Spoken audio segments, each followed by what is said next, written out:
حقیقت یہ ہے کہ انسان کھلی سرکشی کر رہا ہے کیونکہ اس نے اپنے آپ کو بے نیاز سمجھ لیا ہے۔ سچ تو یہ ہے کہ تمہارے پروردگار ہی کی طرف سب کو لوٹنا ہے۔ بھلا تم نے اس شخص کو بھی دیکھا ہے جو ایک بندے کو منع کرتا ہے جب وہ نماز پڑھتا ہے؟ بھلا بتاؤ، اگر وہ نماز پڑھنے والا ہدایت پر ہو یا تقوی کا حکم دیتا ہو تو کیا اسے روکنا گمراہی نہیں؟ بھلا بتاؤ، اگر وہ روکنے والا حق کو جٹلاتا ہو اور منہ موڑتا ہو، کیا اسے معلوم نہیں کہ اللہ دیکھ رہا ہے؟ خبردار، اگر وہ باز نہ آیا تو ہم اسے پیشانی کے بال سے پکڑ کر گھسیٹیں گے۔ اس پیشانی کے بال جو جھوٹی ہے گناہگار ہے۔ اب وہ بلا لے اپنی مجلس والوں کو، ہم دوزخ کے فرشتوں کو بلائیں گے۔ ہرگز نہیں، اس کی بات نہ مانو، سجدہ کرو اور قریب آ جاؤ۔ جو نیچے حاشیے کے اندر بھی جو تیسرا پوائنٹ ہے اس میں لکھا ہے حضرت نے، یہاں سے سورت کے آخر تک جو آیتیں ہیں وہ غار ہرا کے مذکورہ بالا واقعے کے کافی بعد نازل ہوئی تھیں، اور ان کا واقعہ یہ ہے کہ ابو جہل حضرت صلی اللہ علیہ وسلم کا سخت دشمن تھا۔ ایک دن حضرت صلی اللہ علیہ وسلم حرم میں نماز پڑھ رہے تھے تو اس نے آپ کو نماز پڑھنے سے منع کیا اور یہ بھی کہا کہ اگر آپ نے نماز پڑھی تو معاذ اللہ آپ کی گردن کو پاؤں سے کچل دوں گا۔ اس موقع پر یہ آیات نازل ہوئی تھی۔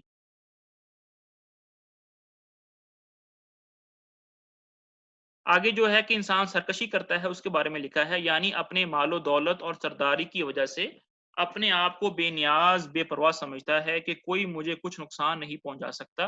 اگلی آیت میں اللہ تعالیٰ نے فرمایا ہے سب کو آخر کار اللہ تعالیٰ کے پاس لوٹنا ہے، وہاں یہ ساری بے نیازی اور بے پرواہی دری رہ جائے گی۔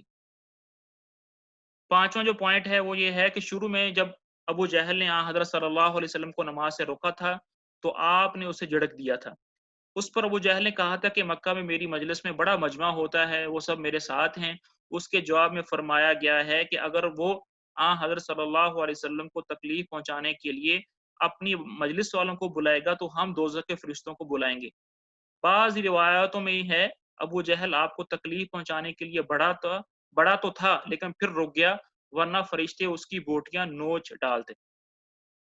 آخر میں جو لکھا ہے کہ قریب آ جاؤ، اس کے بارے میں حضرت نے لکھا ہے یہ بڑا پیار برا فکرہ ہے، اور اس سے معلوم ہوتا ہے کہ انسان کو سجدے کی حالت میں اللہ تعالیٰ کا خاص قرب عطا ہوتا ہے۔ یہ آیت سجدے کی آیت ہے اور اس کی تلاوت کرنے اور سننے والے پر سجدہ تلاوت واجب ہو جاتا ہے۔